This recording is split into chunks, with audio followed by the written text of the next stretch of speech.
Ladies and gentlemen, we just got an update so big, VR will never be the same again.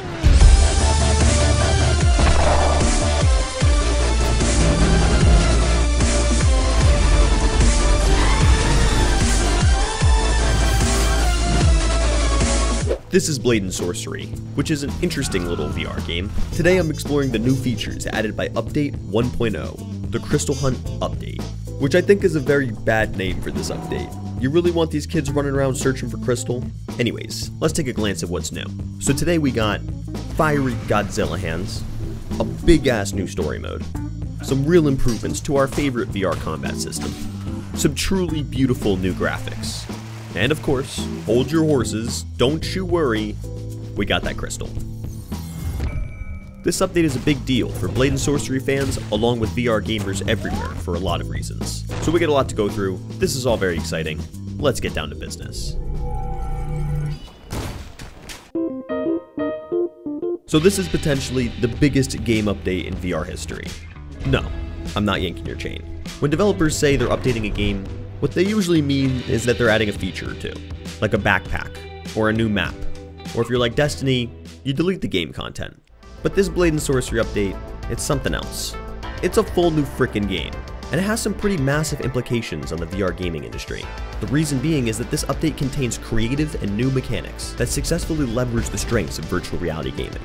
On top of that, we also have a new paradigm for power mixing and game progression within the developing VR space. Today we'll look at some of these systems in depth, but that's just the beginning. The amount of stuff in this update is actually insane, and it's already beginning to make waves in the gaming industry for sure.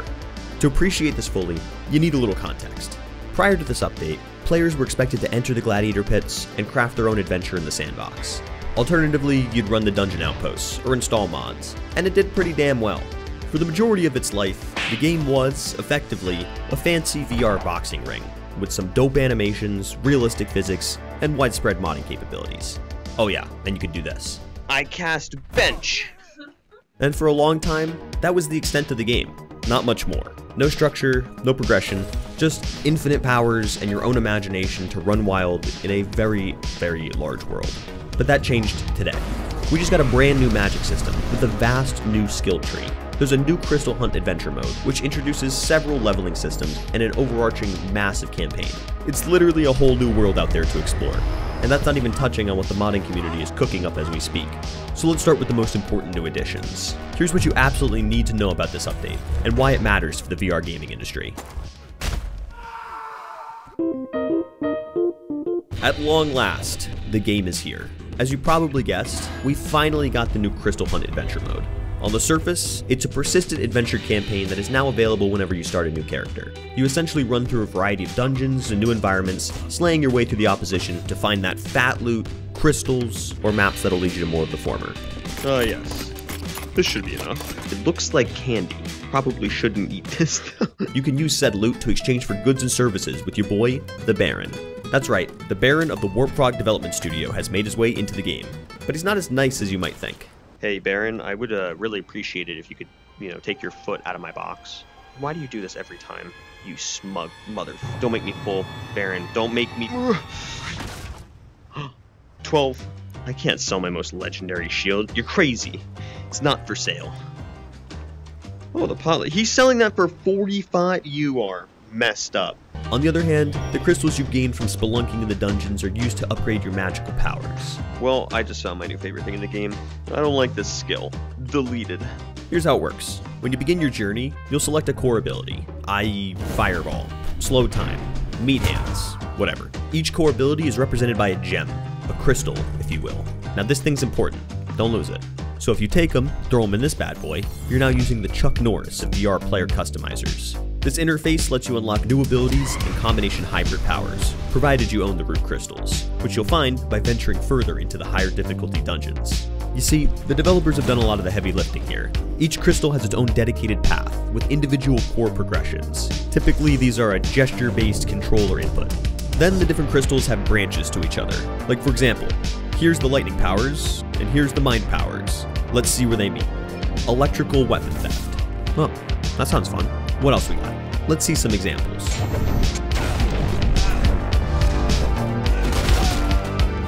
Oh my god.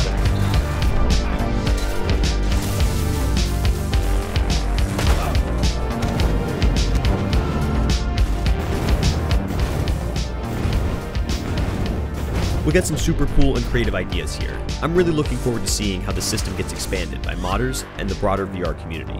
So you can clearly see this is a vast new system, and a lot of these skills interact in strange new ways. It's going to take some time to fully uncover everything. Currently, there are 78 total unique skills that can be mixed and matched. Obviously, there's no way I can cover that all here, so be on the lookout for when I cover more of these in depth, and maybe consider joining my sub 1% club. So that's a glimpse at the new progression system. This mode still has a lot of new things going on, namely the adventure part. Yeah, that part. We haven't even left the house. So we got a brand new campaign. It takes you through a gauntlet of newly crafted and highly detailed environments. During this, you'll encounter new enemy factions, new adversaries, you get to fight a rock. But the best part is, it just feels so right to open up these treasure chests. Then you get home with all your loot, and you realize the home is different, the water's different. The sky has things in it now. There's distant, ominous landmarks. You know, nothing out of the ordinary. Don't get me wrong, these are good changes. Like, check out this new inventory. We have technology. Look at all this room for activities. So much space for loot. It also has some other uses too. No lie, I actually think this is one of the best inventories I've ever used in VR. This stuff is usually so clunky, so good on you guys. Thank you, Warp Frog, for figuring this out for everybody else. But what if you lose something important, like in one of these massive labyrinths? Well, we got a good solution for that now. At home, you now just access the stash, your very own personal spawn book. So now, if you happen to misplace your most valuable possessions, that's one less thing to worry about. There's a few other things of note. The developers have decided to be a little silly with this update by removing the convenient health bar that was on your wrist. The thought behind this was that since we have a new inventory, people will just want to open that up every 5 seconds. But just in case you don't, you can turn this back on in the menu. But the default for this is off. Just thought you might want to know. One more major thing about this new adventure mode, it's full of lore. Like, so much lore. I hope you like to read. You don't? Oh. Even if reading through a blurry VR lens isn't your thing, there's still a lot you can get from the environment. The thing is though, there's this ridiculous option that turns off the auto-translate for all ancient texts in the game. So if you're the kind of person who wants to go through and translate individual runes so you can piece together these tablets, I salute you. If you're willing to go that far for the challenge, please comment below. The world deserves to know there's a hero out there. And now, we need to talk about the magic. If there's one word I would use to describe the new mechanics in this game, I would use the word overwhelming. There is too much shit in this game for you to have any clue what the fuck is going on the first time you play. They literally warn you when you go into Sandbox. They say do not do this. You know why they say that? Because it's fucking chaos. Just off the top of my head, I've seen 3 different abilities that slow time. Your hands duel as a fireball submachine gun. Lightning destroys literally anything it touches. Summoning tornadoes, casting black holes. It's a lot. Okay, so we're here to answer the question, what the hell happened here? We just got an entirely new and expanded magic system to play around with. Yeah, this ain't your grandma's sorcery. This is a new, reimagined, and expanded system compared to the past. Alright, right off the bat, mana has been removed. Yep, gone. Forget about that shit. All of the spells you have can now be cast as fast as your hands can physically throw them. You want to spam Fireball? Go spam Fireball. On top of that, a lot of the spells can be tweaked for maximum devastation by turning on this very important cheat. This will let you fly with gravity, blast yourself around like a ping pong, and generally just raise hell. In total, there are 78 skills to play around with and explore. Each skill is an individually distinct gesture-based mechanic that can be learned, mastered, and then potentially combined with other powers. Like lightning, now flame lightning, or gravity lightning. Now normally, you have to progress through the entire campaign, unlock all the crystals, and then upgrade them. But that can take a lot of time. If all you want to do is hop in, play with some new abilities, you can make this happen by jumping into the sandbox with a new character. Make sure to select that master proficiency, ignore all the warnings, and have fun. As you've seen over the last few minutes, this new magic system centers around the crystals. Each crystal represents a proficiency. These are essentially your core abilities. Now normally you only get 1 to start, but I've taken the liberty of putting these together for you. Here's the Fire Crystal. This will let you channel your immolation abilities. The Lightning Crystal. Use it to unlock the dark side. The Gravity Crystal. Use it to control space-time. The Mind Crystal. For those who enjoy their telekinetic powers. And last but not least, the Body Crystal. Reserved for the juggernauts among us. These crystals come with their own host of core abilities and progressive variations. Plug in multiple crystals and examine the overlap to see how they interact. This isn't an exhaustive list though. Some you'll just have to discover for yourself. This is the next biggest development in the VR game industry. These mechanics provide some creative answers to problems that are inherent with VR headsets and control schemes. The natural hand-based gestures and realistic rigid body physics provide an intuitive framework that enables players to really explore the world. Oh my god, get wrecked. This is important because the systems we see here today will likely become the foundations of what VR games will one day become. But none of that would be possible without our final set of improvements to the combat, enemies, and in-game world. Look, we know this update has a bunch of fancy, new, in-your-face type deals, but there's a lot more going on here than what meets the eye.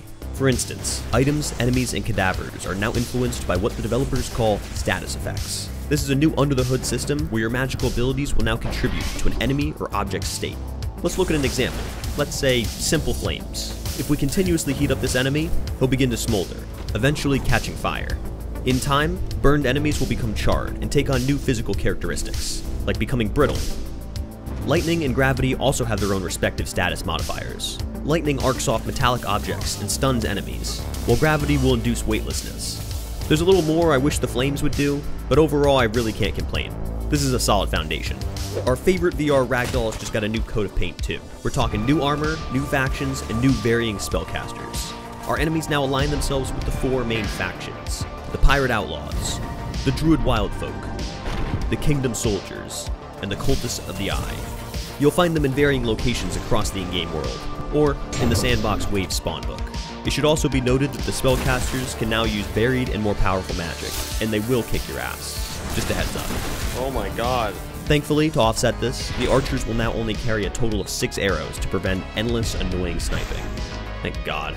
Your choice of armor now impacts your speed, focus regeneration, and spellcasting ability. Just like the armor, the weapons you now find are based on a tiered system, and will increase in strength and value as you move up the ranks, so choose carefully. We have a new enemy boss to contend with, the Golem. Big boss man, affectionately named Hector by the community. He guards and protects the sacred crystals you seek to plunder. In order to level up, you'll need to duel him. As you rank up higher in the campaign, he'll take on new elemental forms and become more powerful. Now let me just say, I'm a big fan. I love the idea of a VR boss fight against a towering sentient rock. But according to the patch notes, this is all we're getting in the way of boss fights. And I can't help but think that that might have been a little bit of a missed opportunity. I would have loved to see some more variation to this, or more types of bosses as you explore. I'm praying that the modders will pick up the slack here. I'm thinking like a custom campaign against colossal bosses or beasts or something. Just an idea. Despite all this fancy new polish around the enemies and armor, a little bit of the jank has made its way into the game. The patch notes mention that the in-game AI has experienced some unintentional nerfs with this new update, and enemies are not exactly behaving as they should. This can result in some strange interactions that I can only attribute to jank. This will be easy. Anyways, they're working on it. At least I'm still mobile. Luckily, there's a whole new world to explore. The graphics got way better, and this goes hand in hand with the new environments, which are stunning. Aside from the entire new massive campaign that we'll have to cover in the future, nearly all of the sandbox maps were overhauled for the better. Special attention was made to the ruins and canyon maps, as they got some special TLC. Those beach days just got a little bit more special in Blade and Sorcery. What you're looking at is the new water, which has been changed to a new balanced preset, which is supposed to be a happy medium between performance and quality. This one's a little controversial for me, because I think the old HD water was actually pretty fire. As you play through the campaign, you'll find areas of highly detailed and beautiful water hidden away, but these special graphics only show up on a very small scale. The fact that they had to change this at all makes me think the old water had some issues. Perhaps it was cursed. Anyways, that's what we got. Still no sea monsters, but I'll take it. The entire home area has been updated and is now sexier than ever. The indoor mirrors will finally work with third-party recording software, and that's great for me. The only issue is that everything you do here is now persistent, meaning if you trash the place, you're kinda stuck with that. This feels like a personal attack on me. This update signifies the completion and official release of Blade and Sorcery. A sincere congratulations to the Warp Frog team for finally kicking this amazing game out of the nest. And boy, oh boy, it's a good one. This game, even in its early access state, has been commended and recognized across the VR industry for its revolutionary ideas. But this update just raised the bar once again. The amount of free content, creative ideas, and well thought out gameplay elements that have just been delivered to the player base. It honestly puts other developers to shame. I wish for a world where game updates look like this. We finally have a complete VR game that is a player-first and gameplay-focused experience, where a heavy emphasis is placed on using intuitive ergonomic controls and enabling your imagination within the VR space. As far as modern VR games go, this is an instant classic in my book. The ideas and new mechanics added by this update are built upon one of the strongest VR sandboxes ever made, but these changes have resulted in the game taking on a new identity. What used to be just a standalone physics sandbox has now become a full-fledged adventure game with a side of sandbox. Saying that they just added a new game mode with this update really doesn't do it justice. They really rebuilt this entire game around this new mode. It appears that most VR titles struggle with their own identity crises and compromise on controls or other aspects in order to make marketable gameplay. Usually they recycle established mechanics in favor of appealing to their target audiences, but to take a risk on how your game plays, feels, or is controlled. Unfortunately, that's rare. This recent release of Blade & Sorcery is a tangible milestone that signifies Blade & Sorcery's departure from a tech test into a full-fledged competitive VR title. This game provides answers to significant challenges that are inherent with VR games, and provides guidance on how players should be able to interact with an in-game VR world. The ideas that are proposed here are honestly ahead of the market, and will likely inspire the next generation of gamers and developers to challenge how they think about their in-game worlds, and create artful, spectacular gameplay experiences that complement our kinesthetic nature, reward creativity and experimentation, and bring people together for the purpose of creating and enjoying. And I very much look forward to covering it here with you. And now I want to turn it to you guys. What do you think? Is this the end of an era, or the start of a new one for VR games? I'm looking forward to hearing your opinion in the comments below. And with that, thanks for watching. Until next time, bye-bye.